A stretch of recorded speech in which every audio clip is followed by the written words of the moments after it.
It's a new day and it's a new video for you guys. Today we're gonna be taking apart this thing. I still don't know what it's called. I believe it's called something with headlight, but I don't know. And I tried to straighten it out, as you guys can see, and it's not really working out. So what I decided to do is just to buy a new one, which is probably best for me. And to take this thing off, I need to go ahead and drill out the spot welds and unbolt these things right here. I believe there are like 3 spot welds. There's one here, one somewhere here, I believe, and there's another third one right here. But to drill this third spot weld, I need to have some clearance so I don't mess up the fender. And as you guys can see, there's not really an angle at which I could drill. It's going to be really hard and I'm probably going to mess up the fender, so I need to take it off. And to take off this fender, I need to unbolt it and just take it off. So yeah guys, let's get into it.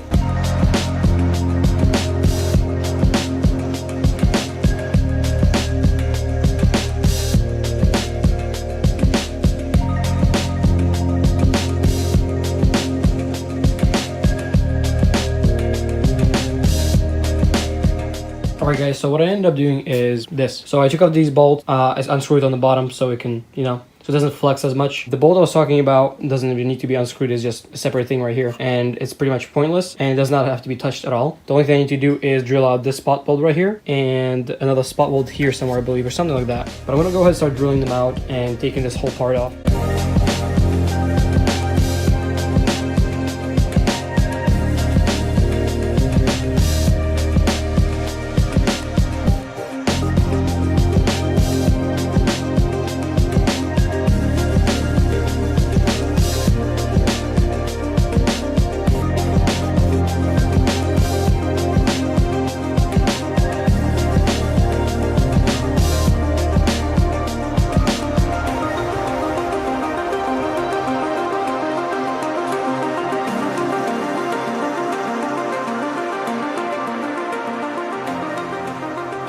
Alright guys, as you just saw, I finished doing the spot welds and pretty much it's nothing interesting. It's just a lot harder than I expected because the spot welds are pretty hard to undo on its own, but there's actually 2 more that I found. So like I said, there's going to be 2 here and there's going to be 2 here, which is 1 and 2 right here, so which is 4. And there's 2 more right here. These little indents are spot welds as well. That means I just have to do 6 spot welds instead of 4. It's not much of a difference, but my drill died, so I'm going to recharge it right now. And once my drill recharges, I'm going to go ahead and just do the spot welds and continue on with the time lapse.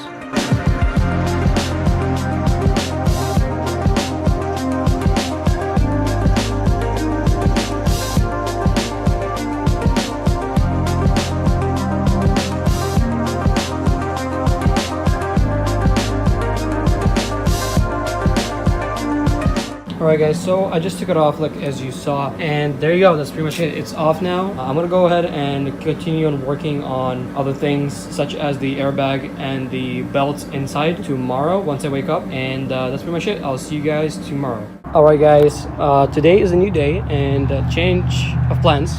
So pretty much I was going to do the airbag and the seat belt today, but my dad was like, you know what, let's do the framing in the rear, since I'm going to be ordering the new trunk and I'm going to be picking it up from like a Subaru dealership, and so that's going to be happening pretty soon. So we're going to go ahead and straighten out the rear and the front, probably just hit it up a little bit here and there.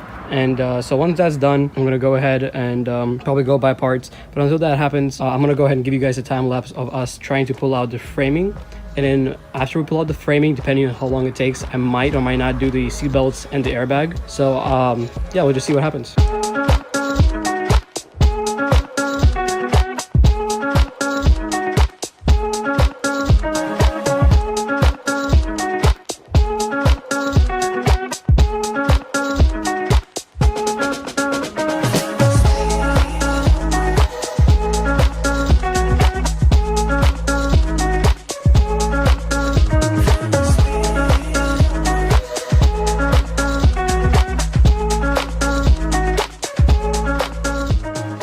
Alright guys, as you just saw, I finished pulling the car's crash bar, and me and my dad did a pretty good job, as you guys can see. So it's pretty straight now. There's still bends right here, as you guys can see, in the corners, and I can't really fix that except just trying to hammer it out, probably. Same thing on this side. We've done everything we could, pulled it out, and now it's as straight as it gets. The rest we'll probably just try to just straighten it up with a hammer. That's pretty much it. Now all I have to do is I can probably start doing the pulling or pushing from the inside, but yeah, I can now start doing the bottom of the trunk and straightening out this, probably by pushing it from the inside.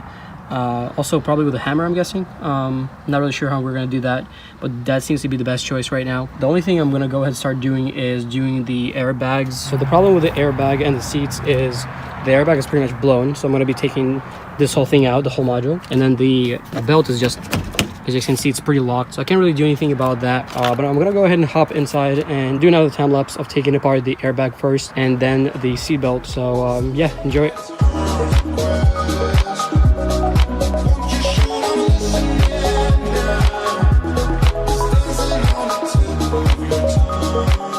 Alright, so as you guys just saw, I took off the airbag, and all I had to do is pretty much put in the flathead screwdriver in these holes right here. There's like this little metal thing that I can't really even show you, but you're pretty much pushing on these things right here, and once you push it on, it's gonna unclip the airbag. But that's pretty much it. The only problem that I found is I'm gonna be having to cut these cables off and buy a new set of cables, since these are burnt up, and they're like $7 on eBay, so that's not much of a problem. And I'm gonna cut it off here and solder it together, I guess. That's pretty much it. That's nothing much here. I'm gonna go ahead and start doing the seat belts.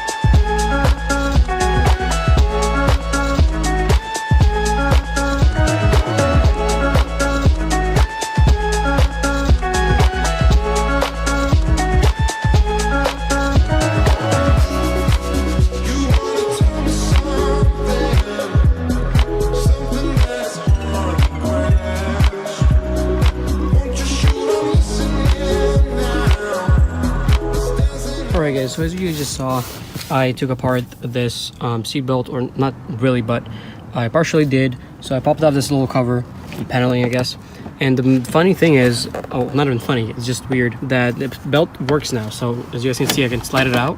So yeah, it's kind of wonky, so if you pull it really fast, it does lock up, but then if I do it slowly, it sometimes works and sometimes it doesn't.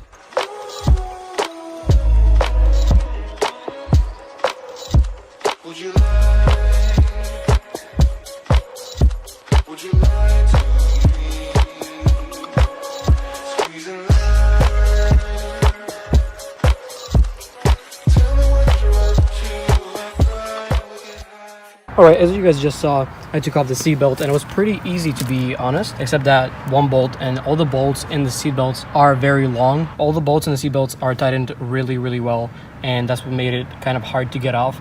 But besides that, everything is pretty simple and easy, you know. All the panels are easy to get off. Just make sure to disconnect your battery, just so, you know, no airbags just randomly blow off. You know, it's kind of dangerous, so don't do that. And taking off that one yellow clip right there, as you guys can see. So taking off that clip right there was pretty hard as well. To get that clip off, I used this screwdriver right here, and it's very small, and it fits very tightly, so it's kind of hard to get out.